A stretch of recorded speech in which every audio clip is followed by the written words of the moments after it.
Hello my dear students, welcome back to Corporate Regulations. 28th session ആണ്. നമ്മൾ അതിൽ chapter 3 shares and share capital ആണ് discuss ചെയ്തുകൊണ്ടിരിക്കുന്നത്. കഴിഞ്ഞ ക്ലാസ്സിൽ നമ്മൾ ഷെയറിൻ്റെ ഈ പറയുന്ന വോട്ടിംഗ് റൈറ്റ്സിനെ കുറിച്ച് ഡിസ്കസ് ചെയ്തു. എങ്ങനെയാണ് ഈക്വിറ്റി ഷെയർസ് വിത്ത് ഡിഫറൻഷ്യൽ റൈറ്റ്സ് ഇഷ്യൂ ചെയ്യേണ്ടതെന്നുള്ള കാര്യങ്ങളൊക്കെ പറഞ്ഞിരുന്നു. ഇന്ന് നമ്മൾ നോക്കുന്നത് ഈ പറയുന്ന ഈക്വിറ്റി ഷെയർസ് വിത്ത് ഡിഫറൻഷ്യൽ റൈറ്റ്സ് ഫോം ചെയ്ത് കഴിഞ്ഞാൽ ബോർഡ് ഓഫ് ഡയറക്ടേഴ്സിൻ്റെ റിപ്പോർട്ട്സിൽ അതിലെങ്ങനെയാണ് ഉൾപ്പെടുത്തേണ്ടത് എന്നുള്ള കാര്യമാണ്. Okay, so board of directors എന്ത് ചെയ്യണമെന്ന് വെച്ച് കഴിഞ്ഞാൽ ഇൻ്ററാലിയ എന്ന് വെച്ച് കഴിഞ്ഞാൽ മറ്റുള്ള കാര്യങ്ങളുടെ കൂടെ ചേർത്തിക്കൊണ്ട് ഈ പറയുന്ന ബോർഡ് റിപ്പോർട്ടിൽ നമ്മളുടെ ഈക്വിറ്റി ഷെയർസ് വിത്ത് ഡിഫറൻഷ്യൽ റൈറ്റ്സ് ഏത് ഫിനാൻഷ്യൽ ഇയറിലാണോ ഫോം ചെയ്യുന്നത് അതേ ഫിനാൻഷ്യൽ ഇയറിൻ്റെ റിപ്പോർട്ടിൽ അത് ഉൾപ്പെടുത്തണം എന്നാണ്. അതെങ്ങനെയൊക്കെയാണ് ഉൾപ്പെടുത്തേണ്ടത്? ആ ഉൾപ്പെടുത്തുമ്പോൾ റിപ്പോർട്ടിൽ എത്ര ഈക്വിറ്റി ഷെയർസ് ഇതുപോലെ ഡിഫറൻഷ്യൽ റൈറ്റ്സ് ഉള്ളത് അലോട്ട് ചെയ്തിട്ടുണ്ട്, അതിൻ്റെ ടോട്ടൽ നമ്പേഴ്സ്, അതുപോലെ തന്നെ ആ ഡിഫറൻഷ്യൽ റൈറ്റ്സിനെ കുറിച്ചുള്ള ഡീറ്റെയിൽസ്, അതിൻ്റെ വോട്ടിംഗ് റൈറ്റ്സ്, അതിൻ്റെ ഡിവിഡൻസിനെ കുറിച്ചുള്ള ഡീറ്റെയിൽസ്, പിന്നെ നമ്മളുടെ ഈ percentage of shares with differential rights നമ്മൾ പറയുന്നുണ്ടായിരുന്നു. ടോട്ടൽ ഷെയർസിൻ്റെ ഇത്ര ശതമാനം 23% കൂടാൻ പാടില്ല എന്ന് പറഞ്ഞിട്ടുണ്ടായിരുന്നു.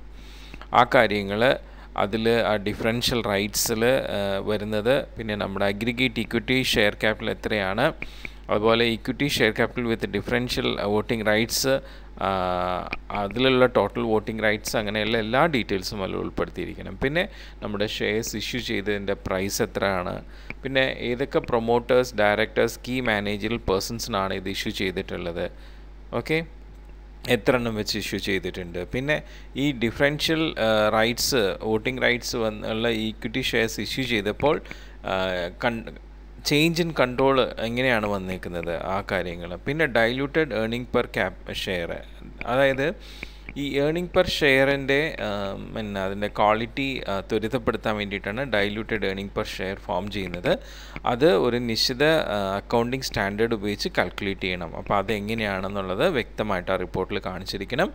പിന്നെ നമ്മുടെ ഷെയർ ഹോൾഡിംഗ് പാറ്റേൺ, അത് പ്രീ ആൻഡ് പോസ്റ്റ് ഇഷ്യൂസ് എങ്ങനെയാണ്, അതിൻ്റെ വോട്ടിംഗ് റൈറ്റ്സ് അടക്കം എന്നുള്ള കാര്യങ്ങളും ആ റിപ്പോർട്ടിൽ ഉൾപ്പെടുത്തിയിരിക്കണം.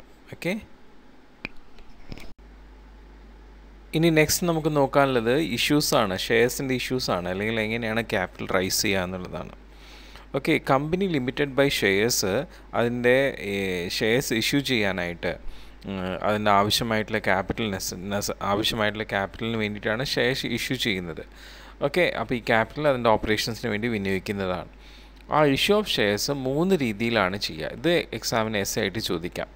By private placement of shares, by allotting entire share to issue house, പിന്നെ by inviting publics to subscribe for shares, അല്ലേ, അത് പ്രോസ്പെക്ടസ് വഴി. അപ്പം അങ്ങനെ 3 രീതിയിലാണ് ചെയ്യുന്നത്. അതിൽ ആദ്യം by private placement of shares. അതിൽ ഈ ഏതെങ്കിലും ഒരു പ്രൈവറ്റ് പ്ലേസ്മെൻറ്റ് ഓഫ് ഷെയർസ് എന്ന് പറയുമ്പോൾ ഒരു ഓഫർ ഇൻവൈറ്റ് ചെയ്യാണ്. അത് എന്ത് ചെയ്യുന്നു, ഒരു സെലക്റ്റഡ് ഗ്രൂപ്പ് ഓഫ് പേഴ്സൺസിന് എന്ത് ചെയ്യുന്നു, അവർ ഇത് ഓഫർ കൊടുക്കുകയാണ്, അതിനുള്ള ലെറ്ററും കൊടുക്കുകയാണ്. ഓക്കെ, അതിൽ സ്പെസിഫൈഡ് ആയിട്ടുള്ള കണ്ടീഷൻസൊക്കെ പറഞ്ഞിട്ട്. അപ്പം ഈ offer of securities, invitation to subscribe security, ഇത് എത്ര പേർക്കാണോ എന്നുണ്ടെങ്കിൽ അത്രയും പേർക്ക് മാത്രമേ അത് കൊടുക്കുന്നുള്ളൂ. അത് 50 പേരിൽ കൂടാനും പാടില്ല. ഓക്കെ, അപ്പോൾ അത് നമ്മളുടെ ഇൻസ്റ്റിറ്റ്യൂഷണൽ ബയേഴ്സിനോ എംപ്ലോയീസിനോ ആയിരിക്കും നമ്മൾ മിക്കവാറും കൊടുക്കുന്നത്. ഓക്കെ, സോ പുതിയ ഇൻവിറ്റേഷൻസോ പുതിയ ഫ്രഷ് ഓഫേഴ്സോ നമ്മളുടെ അലോട്ട്മെൻറ്റ് കഴിയാതെ ഒരിക്കലും നമ്മൾ കൊടുക്കാനായിട്ട് പാടില്ല. അത് എപ്പോഴും കമ്പനി ശ്രദ്ധിക്കേണ്ടത് വളരെ അത്യാവശ്യമാണ്. ഓക്കെ, അങ്ങനെ എന്തെങ്കിലും കൊടുത്തിട്ടുണ്ടെന്നുണ്ടെങ്കിൽ അത് ഓൾറെഡി നമ്മൾ അലോട്ട്മെൻറ്റ് നടന്നുകൊണ്ടിരിക്കുന്ന സമയമാണെങ്കിൽ അത് പിൻവലിക്കേണ്ടതാണ്. ഇനി എല്ലാ പൈസയും, ഈ ഷെയർസ് നമ്മൾ ഇൻവൈറ്റ് ചെയ്തിട്ട് അത് സബ്സ്ക്രൈബ് ചെയ്യുന്നവർ പേ ചെയ്യുന്ന പൈസ, അത് ചെക്കായിട്ടോ ഡിമാൻഡ് ഡ്രാഫ്റ്റായിട്ടോ അല്ലെങ്കിൽ ഏതെങ്കിലും ബാങ്കിങ് ചാനൽസിലൂടെ ആയിരിക്കണം കമ്പനിക്ക് ഫോർവേഡ് ചെയ്യേണ്ടത്. ഒരിക്കലും ക്യാഷ് ആയിട്ട് കൊടുക്കരുത്. ഓക്കെ, സോ കമ്പനി ഓഫർ ചെയ്യുന്ന സെക്യൂരിറ്റീസ്, ഈ പറയുന്ന സബ്സ്ക്രൈബേഴ്സ് അവർ മണി പേ ചെയ്ത് സബ്സ്ക്രൈബ് ചെയ്ത് കഴിഞ്ഞാൽ 60 ദിവസത്തിനുള്ളിൽ എന്ത് ചെയ്യണം, കമ്പനി അവർക്കത് അലോട്ട് ചെയ്ത് കൊടുത്തിരിക്കണം. ഓക്കെ, അവർ പൈസ അടച്ച ആ ഡേറ്റ് തൊട്ട് 60 ദിവസത്തിൻ്റെ ഉള്ളിൽ കൊടുത്തിരിക്കണം.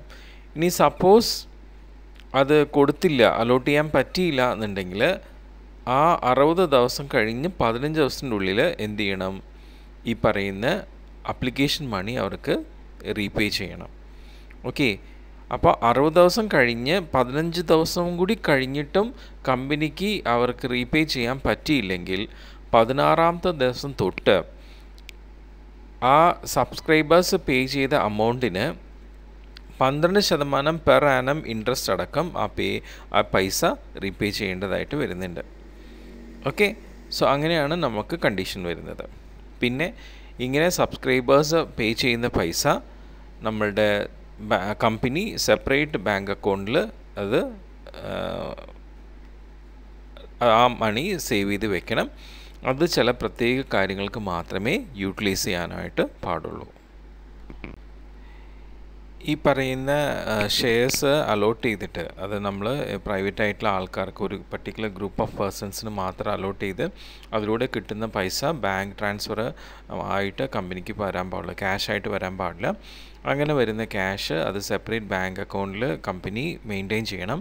അതൊരിക്കലും ഈ പറയുന്ന സെക്യൂരിറ്റി അലോട്ട്മെൻറ്റ്സിന് വേണ്ടിയിട്ടുള്ള അഡ്ജസ്റ്റ്മെൻറ്റ്സിനോ അതുപോലെ എന്തെങ്കിലും അലോട്ട്മെൻറ്റ്സ് റീപേയ്മെൻറ്റിന് വേണ്ടിയിട്ട് ആ പൈസ ഉപയോഗിക്കാൻ പാടില്ല.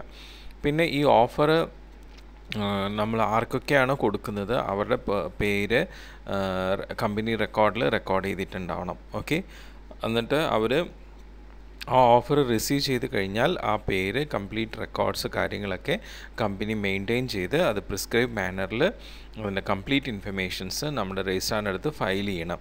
അത് വിത്തിൻ 30 ദിവസം പ്രൈവറ്റ് പ്ലേസ്മെൻറ്റ് കഴിഞ്ഞ് 30 ദിവസത്തിനുള്ളിലാണ് അത് ചെയ്യേണ്ടത്. ഓക്കെ, പിന്നെ ഒരിക്കലും ഒരു കമ്പനി ഇത്തരത്തിൽ പ്രൈവറ്റായിട്ട് സെലക്റ്റഡ് ആയിട്ടുള്ള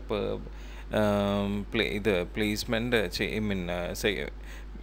സെലക്റ്റഡ് ആയിട്ടുള്ള ആൾക്കാർക്ക് ഇതുപോലെ ഇഷ്യൂസ് ചെയ്യുമ്പോൾ ഒരിക്കലും പബ്ലിക് അഡ്വർടൈസ്മെൻറ്റ്സോ ഏതെങ്കിലും മീഡിയാസ് ഒന്നും ഉപയോഗിക്കാനായിട്ട് പാടില്ല, അത് പബ്ലിസിറ്റി ചെയ്യാനായിട്ട്.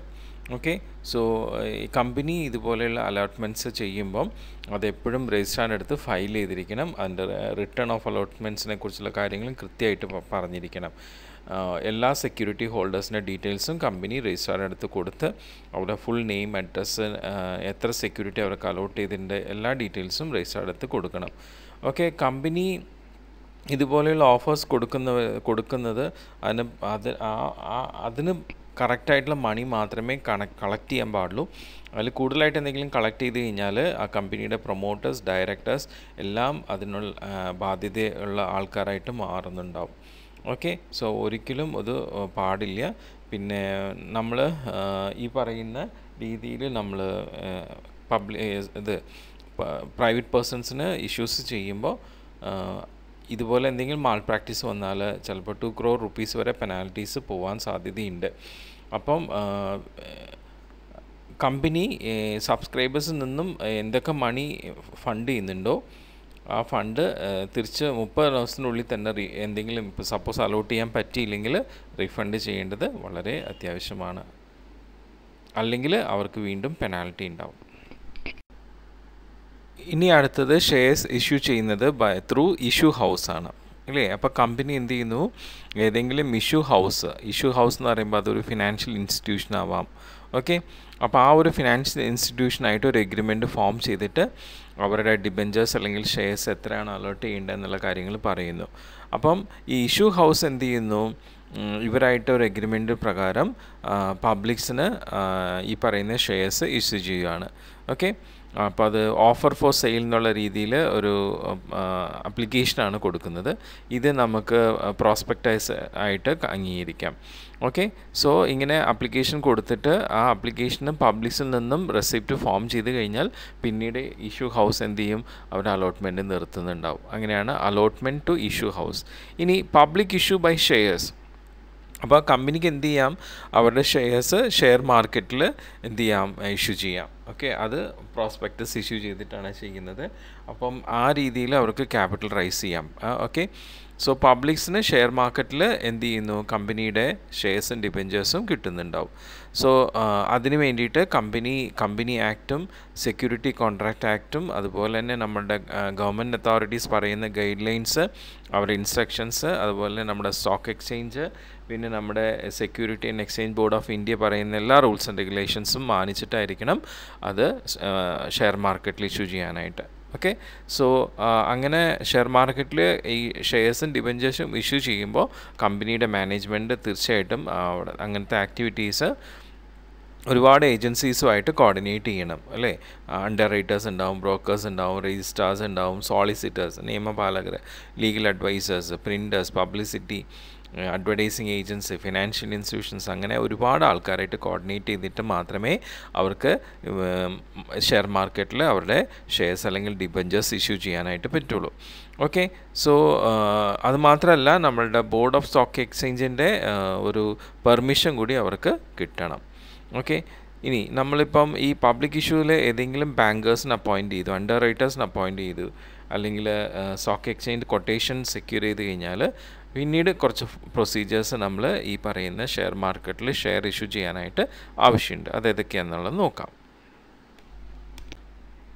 ഇപ്പോൾ പബ്ലിക് ഇഷ്യൂസായിട്ട് നമ്മൾ ഷെയർ മാർക്കറ്റിൽ കൊടുക്കുമ്പോൾ അതിന് റിക്വയർഡ് ആയിട്ടുള്ള പ്രൊസീജിയേഴ്സ് എങ്ങനെയാണ്, നമുക്ക് ആദ്യമേ തന്നെ കമ്പനിയുടെ പ്രോസ്പെക്ടസ് വേണം. അപ്പോൾ അത് നമ്മൾ എന്ത് ചെയ്യണം, നമ്മുടെ രജിസ്ട്രാർഡ് അടുത്തുനിന്ന് ആ പ്രോസ്പെക്ടസിൻ്റെ അപ്രൂവൽ വാങ്ങിച്ച് അത് പ്രോപ്പർ ഫയലിംഗ് നടത്തിയ ശേഷം മാത്രമേ പബ്ലിക്കിന് ഇഷ്യൂ ചെയ്യാൻ പറ്റുള്ളൂ. പിന്നെ ഈ പറഞ്ഞ പോലെ തന്നെ നമ്മുടെ രജിസ്ട്രാറിൽ നിന്നും ഈ പറയുന്ന പ്രോസ്പെക്ടസ് കിട്ടിക്കഴിഞ്ഞാൽ 90 ദിവസത്തിൻ്റെ ഉള്ളിൽ തന്നെ നമ്മളത് ഇഷ്യൂ ചെയ്യണം പബ്ലിക്കിന്. അപ്പോൾ അതിൻ്റെ ആ പ്രോസ്പെക്ടസിൻ്റെ കോപ്പീസ് നമ്മൾ നമുക്ക് പബ്ലിക്സിനും അവൈലബിൾ ആക്കുന്ന രീതിയിൽ കൊടുക്കണം. അതിന് റിലേറ്റഡ് ആയിട്ടുള്ള അഡ്വർടൈസ്മെൻറ്റ്സ് കാര്യങ്ങളൊക്കെ കൊടുക്കേണ്ടതായിട്ട് വരുന്നുണ്ടാവും. ഓക്കെ, ആ അഡ്വർടൈസ്മെൻറ്റ്സിൽ കൃത്യമായിട്ട് ടൈം, ഡേറ്റൊക്കെ, സബ്സ്ക്രിപ്ഷൻ്റെ ലിസ്റ്റ് എല്ലാം കൃത്യമായിട്ട് കാണിച്ചിരിക്കണം. പിന്നെ നമ്മൾ ഈ പ്രോസ്പെക്ടസ് നമ്മൾ പബ്ലിസിറ്റി ചെയ്ത് കഴിയുമ്പോൾ നമുക്ക് അപ്ലിക്കേഷൻസ് റിസീവ് ചെയ്ത് തുടങ്ങും. ഓക്കെ, അപ്പോൾ ഇൻവെസ്റ്റേഴ്സിന് എന്ത് ചെയ്യാം, അപ്ലിക്കേഷൻസ് ഡ്യൂലി ഫില്ല് ചെയ്ത് അതിൽ അവരുടെ നോമിനൽ അമൗണ്ടിൻ്റെ 5% 5% കുറയാതെയുള്ള അമൗണ്ട് സെക്യൂരിറ്റി ആയിട്ട് എന്ത് ചെയ്യാം, അവർ കമ്പനിക്ക് ഫോർവേഡ് ചെയ്യാം. സോ കമ്പനിയുടെ ബാങ്കർ എന്ത് ചെയ്യും, ആ അമൗണ്ട് കളക്ട് ചെയ്ത് അത് കമ്പനിയുടെ ഒരു സ്പെഷ്യൽ അക്കൗണ്ട്, അതിനെ നമ്മൾ പറയുന്ന debenture application account, okay, share അല്ലെങ്കിൽ ഡിബെഞ്ചർ അപ്ലിക്കേഷൻ അക്കൗണ്ട് എന്ന് പറഞ്ഞ അക്കൗണ്ടിലേക്ക് ആയിരിക്കും ആ അമൗണ്ട് കളക്ട് ചെയ്ത് ബാങ്ക് കീപ്പ് ചെയ്യുന്നത്. ഇനി അത് കഴിഞ്ഞ് സ്ക്രൂട്ടിനി ഓഫ് അപ്ലിക്കേഷൻസ് വന്നതെല്ലാം എന്ത് ചെയ്യുന്നു, റെഗുലർ ആണോ ഇൻകംപ്ലീറ്റ് ആയിട്ടുള്ള അപ്ലിക്കേഷൻസൊക്കെ നമ്മൾ റിജക്റ്റ് ചെയ്യുന്നുണ്ടാവും. ഓക്കെ, പിന്നെ അത് കഴിഞ്ഞ് സോർട്ടിങ് ഓഫ് അപ്ലിക്കേഷൻസ്, ആൽഫബറ്റിക് ഓർഡേഴ്സിൽ നെയിം ഓഫ് അപ്ലിക്കേഷൻസ് സോർട്ട് ചെയ്യുന്നുണ്ടാവും. പിന്നെ അത് കഴിഞ്ഞ് ക്ലോസർ ഓഫ് അപ്ലിക്കേഷൻ ലിസ്റ്റ്, നമ്മൾ വൺസ് ഇപ്പോൾ നമ്മളുടെ ഇഷ്യൂസ് ഓവർ സബ്സ്ക്രൈബ് ചെയ്തു കണ്ടു കഴിഞ്ഞാൽ നമ്മളപ്പോൾ അപ്ലിക്കേഷൻ ലിസ്റ്റ് നമ്മൾ നിർത്തുന്നുണ്ടാവും ഷെയർ മാർക്കറ്റിൽ. അതിൻ്റെ പബ്ലിക്കിന് നോട്ടീസ് കൊടുക്കുന്നുണ്ടാവും, സ്റ്റോക്ക് എക്സ്ചേഞ്ചിലും നോട്ടീസ് കൊടുക്കുന്നുണ്ടാവും, ഓൾറെഡി നമ്മുടെ ഷെയർസ് എല്ലാം എടുത്തു കഴിഞ്ഞു എന്നുള്ളത്. ഓക്കെ, ഇനി ഫൈനലി നമ്മൾ എന്ത് ചെയ്യുന്നു, നമ്മളുടെ അപ്ലിക്കേഷൻസിൻ്റെ റെക്കോർഡിംഗ് ആണ്. അതിൽ ആരൊക്കെയാണ് സബ്സ്ക്രൈബ് ചെയ്തിട്ടുള്ളത് അവർക്ക് നമ്മൾ മെമ്മറാൻഡം കൊടുക്കുന്നു ആദ്യം. പിന്നെ എല്ലാ എൻട്രീസും കറക്റ്റായിട്ട് ചെക്ക് ചെയ്ത് ആപ്ലിക്കേഷൻ ഫോംസൊക്കെ നമ്മൾ കറക്റ്റായിട്ട് ഫോർമാറ്റ് ചെയ്ത് വെക്കും. എന്നിട്ട് അവരുടെ ബാങ്ക് പാസ്ബുക്ക്, ബാങ്കേഴ്സ് ലിസ്റ്റ് എല്ലാം കൃത്യമായിട്ട് അറേഞ്ച് ചെയ്ത് നമ്മൾ വെക്കുന്നുണ്ടാവും.